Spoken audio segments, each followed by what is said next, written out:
Hey, so how many people here like sleeping? Anybody like to sleep?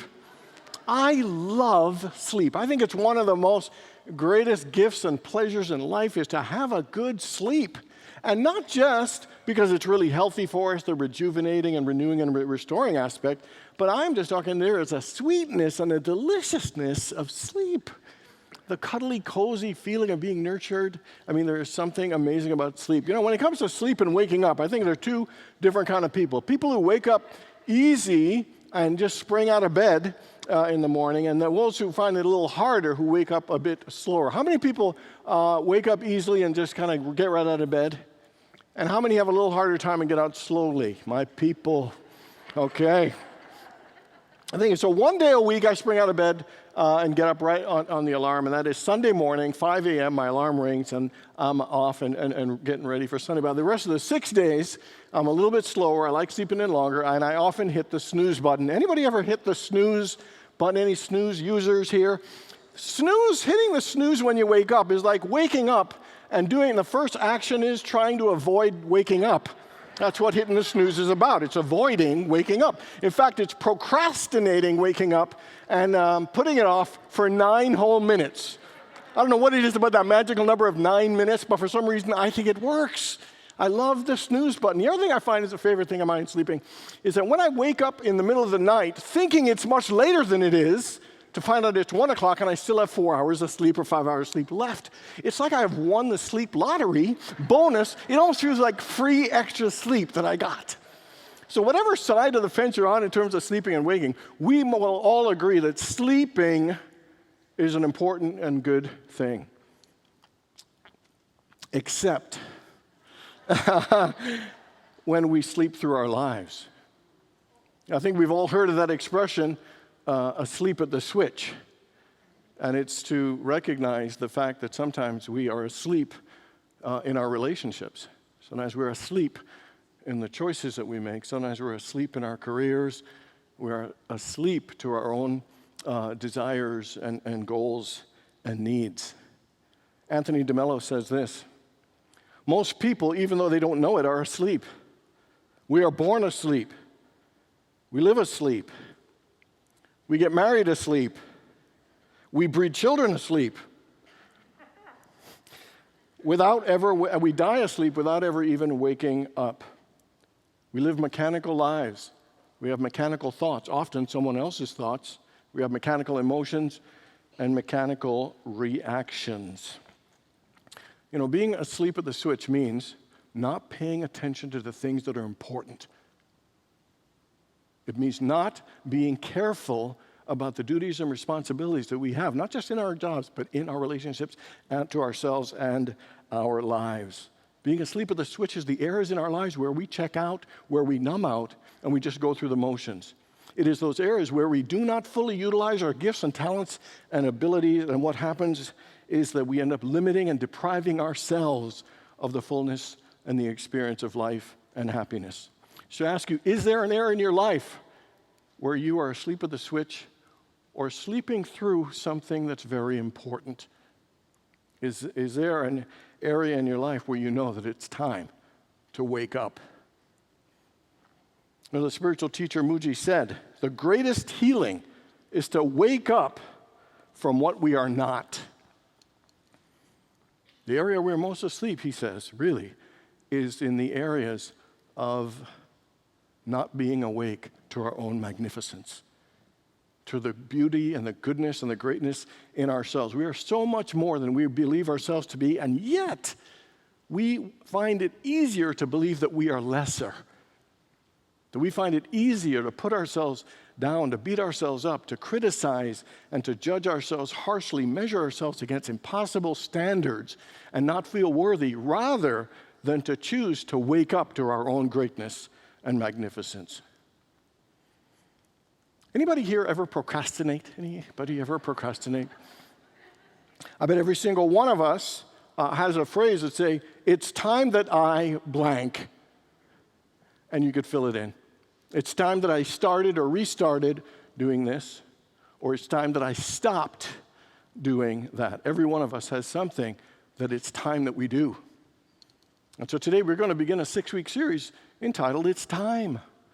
And what we're going to do is we're going to be addressing the things in our lives, the areas in our lives that shape and affect the quality of our lives, and how to address them now, because it's time. Today's lesson is entitled, It's Time to Wake Up.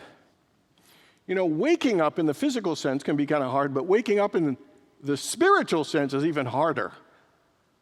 Waking up to be more conscious and live more consciously, waking up to be more self-aware, takes a lot of work. Rhonda Byrne, who wrote The Secret and then The Greatest Secret, says it's time for us to wake up to the truth of who we are. And she said that who we are is awareness.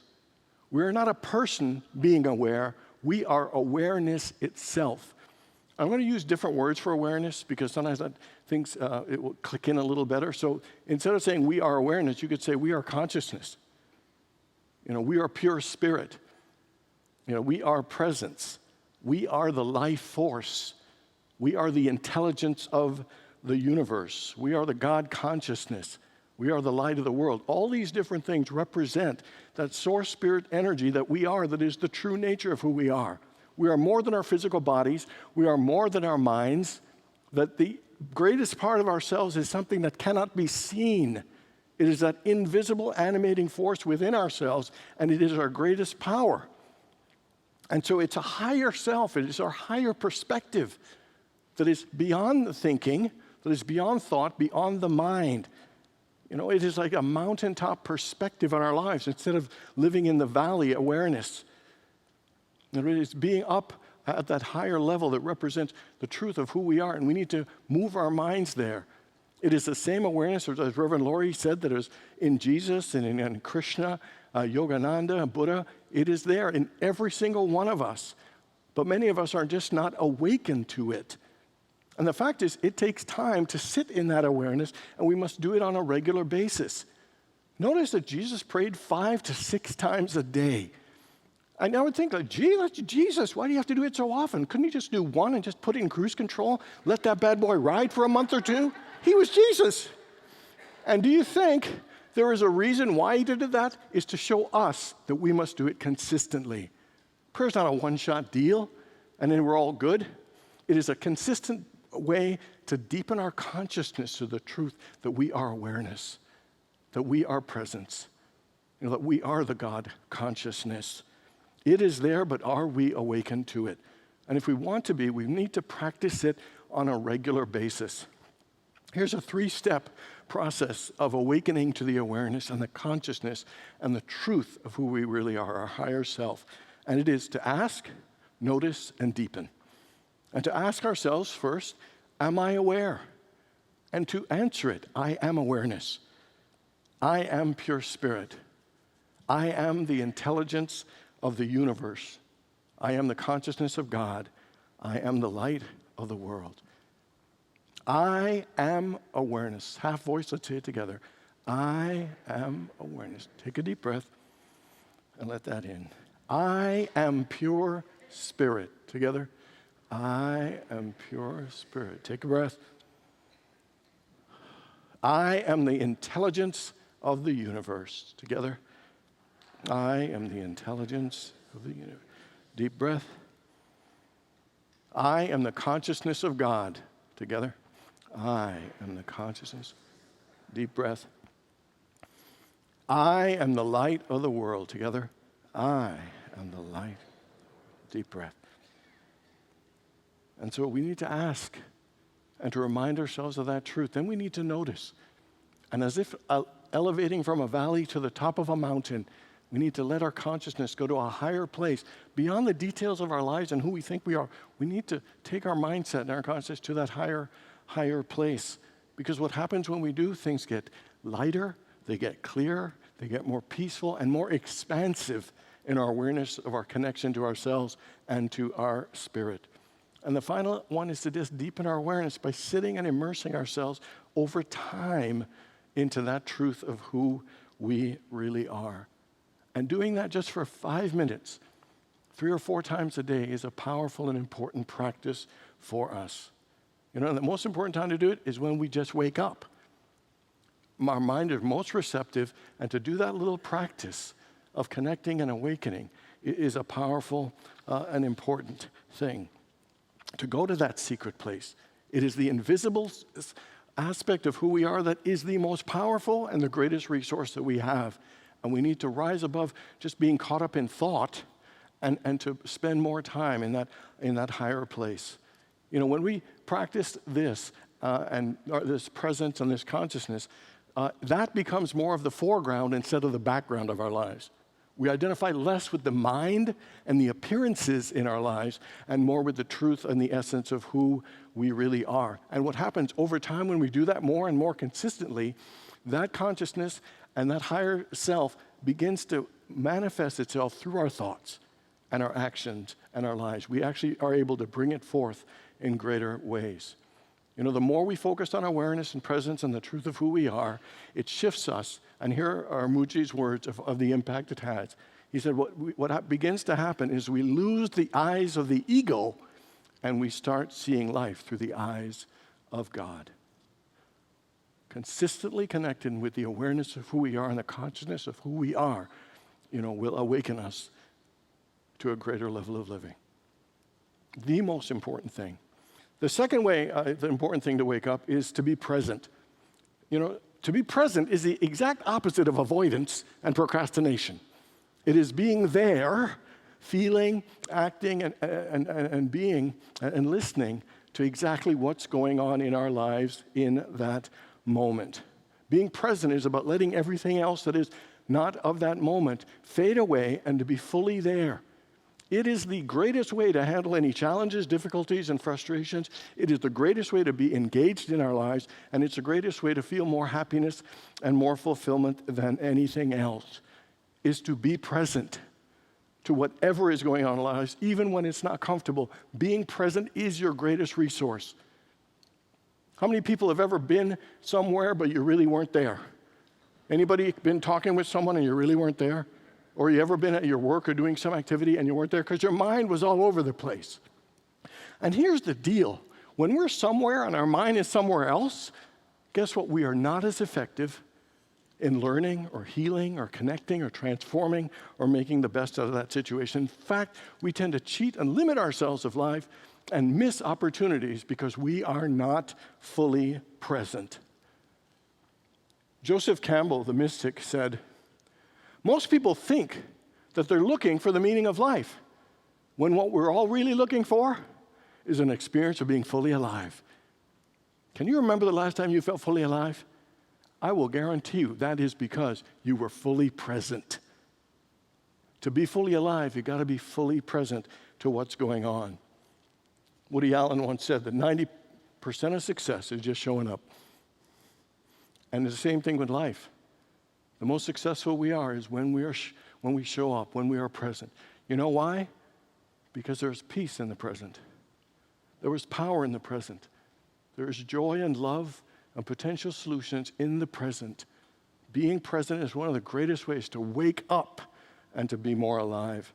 And it's being present in the simple ways, to feel the warmth of the sun in our face, to actually taste the food that we're eating, to look in the eyes of someone we love and just behold their beauty. It is to look at a sunset and just allow ourselves to smile and enjoy it.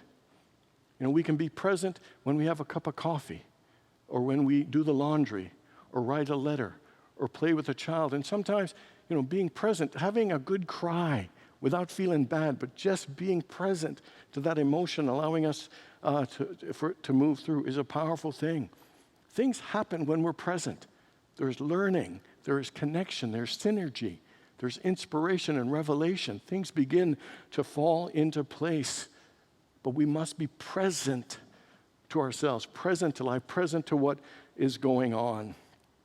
I read an article this week. It was called Being Present in Golf, the Key to Amazing Improvement. Being present in golf. Because if you want to hit a golf ball and hit a good shot, you can't think about what just happened or what's going to happen. You've got to be right there with that ball in that moment.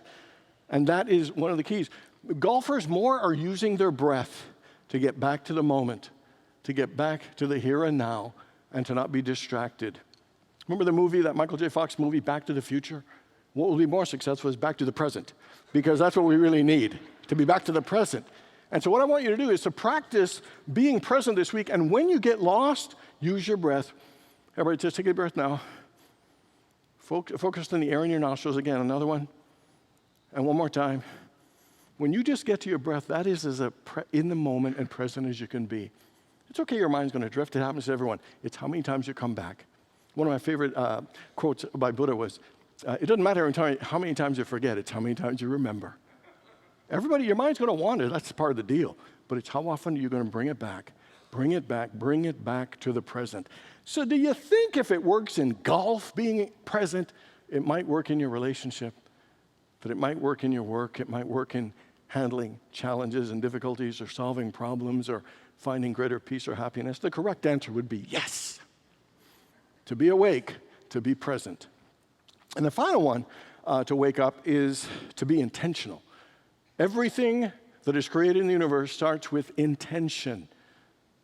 Intention, it is a creative power and ability that we all have. Every one of us has the power of intention, which is the power to attract, the power to create, the power to manifest. And intention is a directed impulse of consciousness with the desire to create something that isn't here. And just like a seed, we need to plant it in the fertile consciousness to allow it to come forth. There is power in intention. Amazing things happen, but are we using the power of intention? So it's in today, the beginning of the NFL season, it's the Sunday games. So let's talk about Tom Brady then.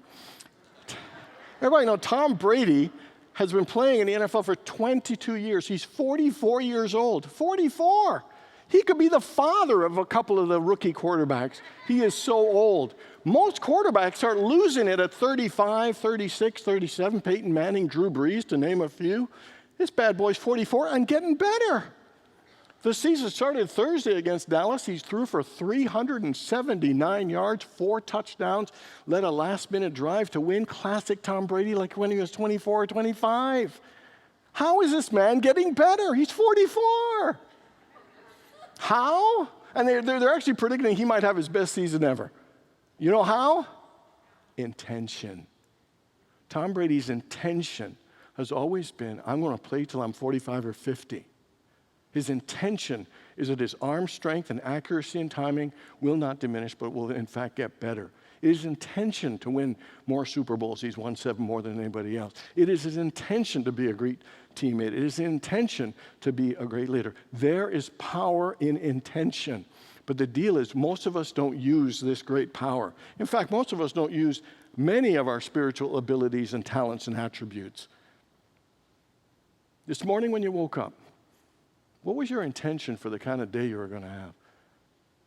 What was your intention for the kind of week? I would bet many of us probably just woke up and got out of bed and rolled on to the next thing. And so the question is, what is your intention for your life? What is your intention for who you want to be? What is your intention for the qualities that you want to embody? What is your intention for what you want to manifest and achieve in your life? In the book of Job, it says, decide upon a thing and it will be established for you. So are you willing to decide upon some things? Set some intentions from now. It doesn't matter what's happened up to now. Today's a new day. You can set new intentions for what you want to create, who you want to be, and the things that you want to achieve in your life. Setting intentions is power because it opens channels for the creative flow to move. It sets things in motion. It calls and activates the possibilities and unlimited goodness that is available to each and every one of us. We must participate and we must co-create, but it's waiting on us to choose, to decide, and to set our intention. 3 intentions I want you to set as a part of your homework. Number 1, set an intention of what you'd like to create or achieve. Set an intention of who you want to become, and set an intention of what you want to feel or experience. There is power in intention. The truth is, if you want to wake up your life, we've got to wake up our intentions. And so my question is, what are your intentions? Mark Twain said about procrastination, why put off till tomorrow what you can put off till the day after tomorrow? I love that. There are 2 things we should no longer procrastinate on. Number 1 is stop being asleep at the switch in some area of our lives. And the second is to stop putting off creating, living, and enjoying our best life and being our best self. And the way to do that is to be the awareness. Be the awareness. Practice it consistently to go to that higher consciousness of truth of who we are. Do it consistently and regularly, like Jesus taught, to build up that consciousness, to live from that place more and more. Secondly, be present to the present moment, whatever is going on.